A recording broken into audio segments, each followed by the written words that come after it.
Hi, class. Uh, Last time we spoke about energy, and we focused on two different kinds of energy. Potential energy due to height and kinetic energy due to speed. And today we want to focus a little bit more on the law of conservation of energy. And this law says that energy cannot be created or destroyed, it can only be changed. This doesn't mean that an object can't lose energy or gain energy. What it means is that energy can be changed into different forms and transformed and transferred from one object to another, but it never magically disappears or reappears. And this is what we want to focus on today, this idea of energy can be changed into different forms. Okay, so just to start off with a couple of examples, let's just take an object that you lift up and drop. So if I lift up an object, let's say an apple, and I hold it in my hand, right now it doesn't have any speed. I'm holding it still. And so at this point, it has only energy due to its height. It's got gravitational potential energy, mass times gravity times height. Okay. But when I drop it, it gives up some of its height. It loses height, but it picks up speed. It starts to speed up as it falls, right? It accelerates 9.8 meters per second squared. It speeds up as it falls.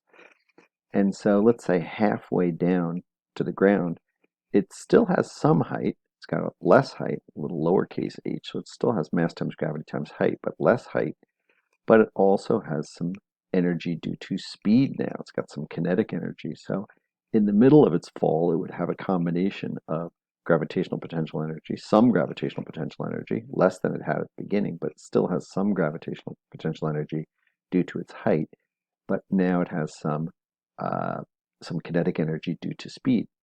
And then it continues to fall, and right before it hits the ground and smashes, just at that instant where it's just beginning to touch the ground, we would say it has no gravitational potential energy anymore. It's given up all of its height, and so it cannot fall through any more distance.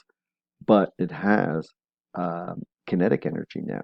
It has all kinetic energy. So we would say the energy converted from energy of height, gravitational potential energy, to energy of speed, kinetic energy. So a dropped object would be an example of energy conversion. The object gains kinetic energy but loses potential energy. However, the total energy remains constant. If a car rolls down the hill, it speeds up. It gains kinetic energy, but it's going down a hill, so it loses potential energy. There's a conversion of potential energy due to height into kinetic energy. Okay? And we can see that in an example here with the skateboard ramp. So let's take a look at that in an animation. And what you can see here is the skateboarder is going up and down the ramp. And at the top, he sort of pauses ever so briefly because he gives up all of his speed, but he has lots of height up there at the top. And at that point in time, here we'll even slow it down. At that point in time, we say he's got, right there, he sort of pauses. He's at his maximum height. So at that point, we say he's got maximum, all the energy is gravitational potential energy. That's where the gravitational potential energy is at a maximum up here. And you can see that in this bar chart here. You can see potential energy is highest when the skateboarder is at the top of the ramp. See, potential energy is highest up there. But then you see potential energy drops down, and this other bar goes up when the skateboarder gets towards the bottom. And that's kinetic energy. That's energy due to speed. So up here, the skateboarder has all potential energy due to height. Down here at the bottom, the skateboarder has all kinetic energy due to speed. So he's slow but high here, and he's low but fast down here. And then he slows down as he gains height, and he speeds up as he gives up height. So there's this conversion from gravitational potential energy due to height, due to his height, and down here kinetic energy due to his speed. So you can see these two bars kind of change back and forth. Potential energy goes down, kinetic energy goes up. But look at this bar, total energy. Total energy stays the same the whole time. That's what we mean by conservation of energy. Alrighty. And you can see the same thing with, let's say, a pendulum. You can see the pendulum as it swings. It's got lots of height down here at the bottom. It's got lots of speed. Up here it slows down and briefly comes to a stop, and then it speeds up as it comes down again. And you see the same thing. You see the kinetic energy goes down when it gets to the top. The kinetic energy goes up when it gets to the bottom. The potential energy goes up when it gets to the top. The potential energy goes down when it gets to the bottom. And so the total energy stays the same. The total energy is a combination of the potential energy and the gravitational energy. And so at any moment in time, it might be mostly potential energy, or at the bottom, it's going to be mostly kinetic energy. But the total energy stays the same. So this total energy bar stays the same, whereas the kinetic energy and the potential energy, as one goes up, the other one goes down. But total energy is conserved. All right. Now you might be saying, okay, this is nice, but if I put a ball on a ramp, it's not going to go forever. A ball will not. If I put a ball on a ramp and it goes down and back up again, if I came back an hour later, that ball would not be continuing to go up and down. And that's because in reality, there is friction. Right now in the simulation, we have set friction to none. That means there's no loss due to the rubbing of the wheels against the surface. There's no loss of energy due to the wheel rubbing against the bearing.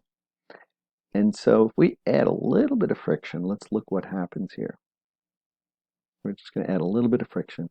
Now you can see what's happening is this thermal energy is starting to rise here. And we now have 3 bars. The total energy is staying the same, but this thermal energy is going up, and these kinetic and potential energy bars are going down. So what's happening is his energy, which was before, it was just potential energy and kinetic energy. Now there's a third component, which is thermal energy or heat energy. And every time he skates, some of his energy, some of his speed energy, his kinetic energy, converts to heat. Some of his height energy converts to heat. And so gradually over time, more and more of the energy converts into heat. And you can see in this chart here, a larger and larger portion of the pie chart of energy is being converted into heat. And if we sped this back up to normal speed, as he goes back and forth, he's going to go, each time he has a little bit less height because a little bit of the energy is converting into heat. But nevertheless, the total energy stays the same. Okay, so it's not, when we have conversion of energy, conservation of energy in real life situations, it doesn't mean that we have machines that are effectively perpetual motion machines. Machines won't keep, balls won't keep going up and down forever. It's not because conservation of energy doesn't apply. It's because some of the energy gets converted to thermal energy or heat energy. Okay?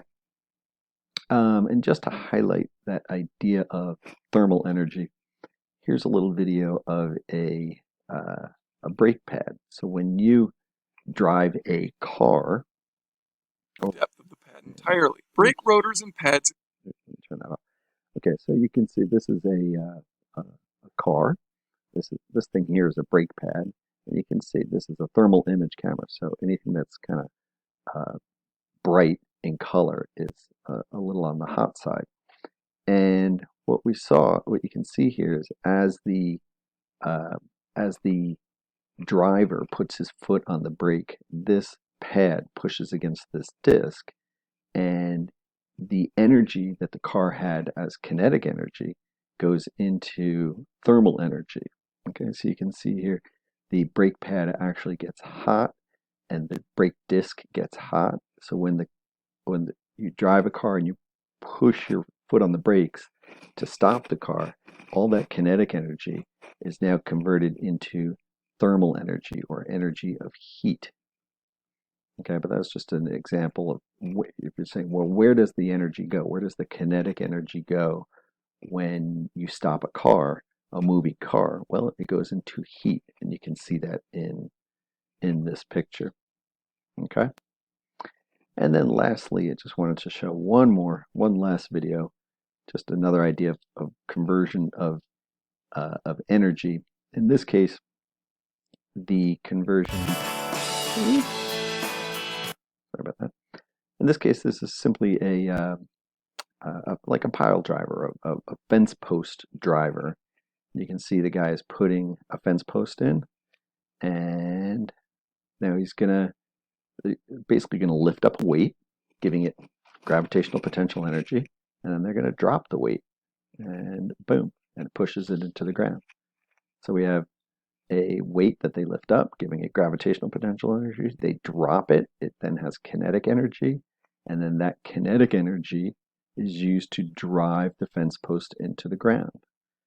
So this machine is a pretty good example of just how we can use energy transfer for practical purposes. We're taking the energy that the motor gives to the weight. It lifts up the weight and lifts up the weight, giving it gravitational potential energy. And the weight comes slamming down, and it basically free falls, so it gets kinetic energy, and then it hits the fence post and drives the fence post into the ground. So that's an example of how we simply convert one form of energy to another. So the energy of a motor lifts the weight up, giving it gravitational potential energy. Then they release the weight. The gravity pulls the weight down, giving it kinetic energy. That kinetic energy slams into the fence post and drives the fence post into the ground. And it's just a practical example of energy conversion. So your last question in your assignment today is going to be to come up with an example. So it's an open-ended problem, and it's going to be to come up with a problem where you are identifying something that you've seen in your daily life, where energy converts or changes from one form to another. Okay, so I'll give you one or two examples, but I'd like you to come up with your own. So these are some examples here, right? When you drop an object, kinetic potential energy from height converts into kinetic energy. Same thing when a car rolls down a hill. And with a roller coaster, as it rolls down the hill, it gains kinetic energy, but gives up gravitational potential energy. But there are other examples. Even a toaster, for example, is converting electrical energy into heat energy. So I just want you to look around your house and just see if you can find some device that converts one form of energy into another, and just describe that energy transformation that you see in that device. Okay, that'll be the last part of your assignment. Alrighty, well, enjoy. I hope you enjoyed this video, and I'm going to give you 2 or 3 more short ones to look at. Please take a look at those and then answer the questions in the quiz form. All right, thank you very much.